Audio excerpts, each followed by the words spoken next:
જય માતાજી દોસ્તો, સુરતમાં અડાજણ વિસ્તારની અંદર ખોડિયાર માતાજીનું ભવ્ય મંદિર આવેલું છે.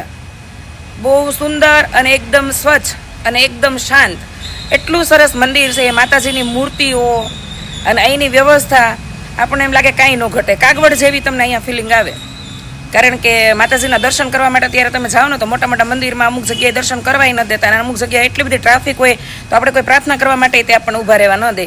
પણ આ મંદિરની એક ખાસ એ સુવિધા એ છે, અહીંયા તમે શાંતિથી દર્શને કરી શકો. અને મોબાઈલ યુગ છે ભાઈ, અત્યારે કોને ફોટા વિડીયો ન કરવા હોય, તો અંદર તમે ફોટોગ્રાફી વિડીયોગ્રાફી પણ કરી શકો છો. અને માતાજીની એટલી સરસ મજાની ભવ્ય મૂર્તિઓ છે. એટલે અમે અહીંયા 2 વર્ષથી આવીએ છીએ, એટલે મને આજ વિચાર આવ્યો કે લાવો એક વિડીયો પોસ્ટ કરું એમ, કે સુરતમાં રહેતા ઘણા એવા ભાવિ ભક્તો હોય કે જેને માતાજીના મંદિરે દર્શન કરવાની ઈચ્છા હોય. લાલ દરવાજા માતાજીનું મંદિર છે, પણ રોડ ઉપર છે ને તો બહુ ટ્રાફિક થાય છે અને ત્યાં વાહન મૂકવાની સુવિધા નથી, ઘણી બધી સમસ્યાઓ છે ત્યાં. તો અહીંયા એક સરસ મજાનું મંદિર છે જે હું તમને દેખાડું. તમને જો તમારી પાસે ટાઈમ હોય અને દૂર ન થતું હોય ને તો મંદિરના દર્શન કરવા આવજો મંદિરે, અને તમને દેખાડું કે મંદિર કેટલું સરસ છે. મને પણ હમણાં થોડા દિવસ પહેલાં જ મારા એક મિત્રએ કીધું, ભાઈ તમારે તને બહુ ખોડિયાર માતાજીનું છે ને તો હાલ તને એક મંદિર દેખાડું એમ. તો એ તઈ મને અહીંયા લઈ આવ્યા હતા. આજ મને વિચાર આવ્યો કે એક વિડીયો પોસ્ટ કરું. તો અમારા સમસ્ત લેવા પાટીદાર સમાજના કુળદેવી તો છે જ, પણ અન્ય સમાજના કુળદેવી છે અને સહાયક દેવી છે. એટલે ખોડિયાર માતાજીના લગભગ બહુ બધા ભક્તો હોય છે, મેં જોયું છે. તો અને ભાવે એટલો હોય છે માતાજી પ્રત્યેનો. તો તમારે જો નિરાતે શાંતિથી દર્શન કરવા હોય અને શાંતિથી તમારે પ્રાર્થના કરવી હોય તો આ મંદિરે તમે ચોક્કસથી આવજો. અંદર દર્શન પણ સરસથી કરવા દે છે, પ્રાર્થના પણ કરવા દે છે, ફોટોગ્રાફી વિડીયોગ્રાફી કરવા દે છે. અને તમારી નાની મોટી પૂજા કે કાંઈ પણ હોય ને તો તમને રીતસરને તમને પૂજા કરાવે છે, બરાબર, હાથ જોડ કરાવે છે. તો આ મંદિરની બહુ ખાસ વિશેષતા એ છે. ચલો તમને મંદિર બતાવું, કેટલું સરસ મંદિર છે.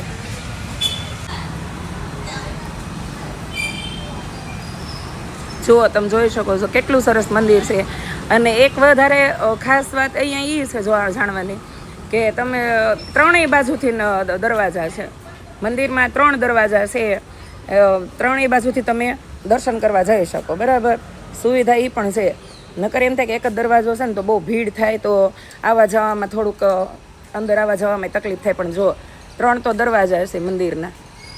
આ મુખ્ય દ્વાર છે જ્યાં માતાજી તમને સીધા દેખાય છે. હું તમને બહારથી બતાવી રહી છું. જુઓ કેટલી સરસ માતાજીની મૂર્તિઓ છે. અને શણગાર જુઓ, ગળધરા માતાજીને જે જેવી રીતે છે ને એવા જ અહીંયા છે. આ 2 દ્વાર અને આ બાજુ આ 3જો દ્વાર.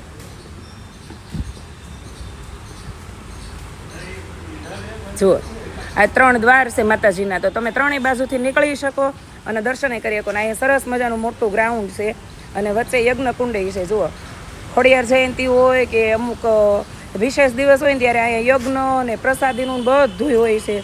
જેવી રીતે આપણે કેમ રાજપરા અને ગળધરા, શાકપુર આવી રીતે મોટા મોટા માતાજીના મંદિર છે, અહીંયા જે સુવિધાઓ છે ને એવી બધી સુવિધા અહીંયા છે. અને પાછળ એક સરસ મજાની હાઈફાઈ સોસાયટી છે, કારણ કે અડાજણમાં છે એટલે સ્વાભાવિક છે કે એરિયો સારો છે, તો બહુ સારા એવા લોકો રહે છે. મને એક વસ્તુ એની બહુ ગમી કે આટલી મોટી સોસાયટીની બાજુમાં જ આ મંદિર છે.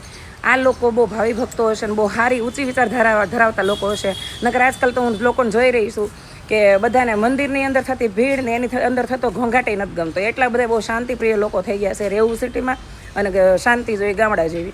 પણ આવા લોકો વચ્ચે તો આપણે બધા રહી રહ્યા છીએ. પણ ઘણા એવા લોકો સજ્જનો છે કે જેને કાંઈ નડતું નથી. ને ખરેખર આ માતાજીએ બનાવેલ દુનિયામાં જો તમને માતાજીના તે ઘોંઘાટને એવું લાગવા મળે ને તો તમે માણસ કહેવાનું પાત્ર નથી, બરાબર. આ એવા લોકોને લાગુ પડે છે આ વાત કે જેને ઘોંઘાટ નથી ગમતો, ઘરનો કલેશ ગમતો હોય. તો અહીંયા બહુ વધારે વિશેષ વાત નથી કરવી આપણે કોઈની ઉપર. આજે હું મંદિરનો વિડીયો બનાવી રહીશું. તો ચાલો હું તમને અંદર પણ સરસ મજાના માતાજીને દર્શન કરાવું, પછી હું પ્રાર્થના શાંતિથી કરું. હું મુખ્ય પ્રવેશ દ્વારથી ને જાઉં એટલે તમને સરસ મજાના દર્શને થાય અને મંદિરનો સ્પેસ એ જોવા મળે, બરાબર. તો જુઓ આ મંદિરની અંદરની ચોખ્ખાઈ, શાંતિ અને માતાજીનું મંદિર જે અહીંયા કોઈ તમને રોકટોક નથી. એટલે ચોક્કસથી દર્શન કરવા આવજો. આમાં ભગવતી હાથે બેનું બિરાજમાન છે અને તમે જોઈ શકો છો કેવા સુંદર એના શણગાર છે. માતાજી એમ કહે ને કે મૂર્તિ બોલી પડશે હમણાં, એટલી ભવ્ય મૂર્તિઓ અને એવો સાક્ષાત્કાર થાય ને એટલા સરસ માતાજી છે. હું તો જો ગમે ત્યારે ટાઈમ હોય ને ત્યારે અહીંયા આવી જ જાઉં છું મનની શાંતિ લેવા. જો કે પહેલાં માતાજી હૃદયમાં, પછી આપણા ઘરના મંદિરમાં બિરાજમાન છે જ, પણ મારા ક્રિષ્ને જ્યારે હું હોસ્ટેલથી લેવા મૂકવા આવું ને ત્યારે મારા પાસે ટાઈમ હોય અથવા તો હું વહેલી નીકળું, વહેલી મૂકવા, પછી હું સીધી અહીંયા માતાજીને દર્શન કરવા આવતી રહું. કારણ કે આ જીવનની જંજાળમાંથી ટાઈમ કાઢવો પડે. ભગવતી જો આપણા માટે ટાઈમ કાઢતા હોય તો આપણે તો વળે ક્યાં મોટા એવા પીએમ સીએમ છે, બરાબર ને? છે ને? મસ્ત કરો બધા દર્શન, અને આ વિડીયો જોઈને ચોક્કસથી શેર કરજો તમારા નજીકના દોસ્તોને કે જે ખોડિયાર માતાજીને ખૂબ જ માનતા હોય અને વારંવાર મંદિરના દર્શન કરવા જતા હોય, તો એને પણ અહીંયા આવવું હોય તો આવી શકે દર્શન કરવા. ઘણાને ખબર નથી કે સુરતમાં પણ આટલું સરસ વિશાળ ભવ્ય મંદિર છે ખોડિયાર માતાજીનું. તમે આ મંદિરની અંદર મેં શૂટ એટલા માટે કર્યું છે કે તમે લોકો જોઈ શકો. જો અહીંયા કોઈ બાપા બંધી નથી, અને એના પૂજારી લાસ્ટ ટાઈમ એવા ત્યારે હતા તો હું ફૂલ ને નળિયા લઈને આવી હતી ને તોય મને હાથ જોડ કરીને પૂજા કરાવી હતી, બરાબર? તો આજે તો અત્યારમાં પૂજારી નહીં હોય, કદાચ આરતી કરીને વયા ગયા હશે, પણ મંદિર એટલું ભવ્ય હશે, અહીંની ચોખ્ખાઈ અને શાંતિ અને સુવિધા એની ખાસ વિશેષતા છે, બરાબર? ચલો, જય માતાજી, જય મા ખોડલ. હું દર્શન કરી લઉં, પ્રાર્થના કરી લઉં, અને તમે પણ આવી જાજો. જય મા ખોડિયાર.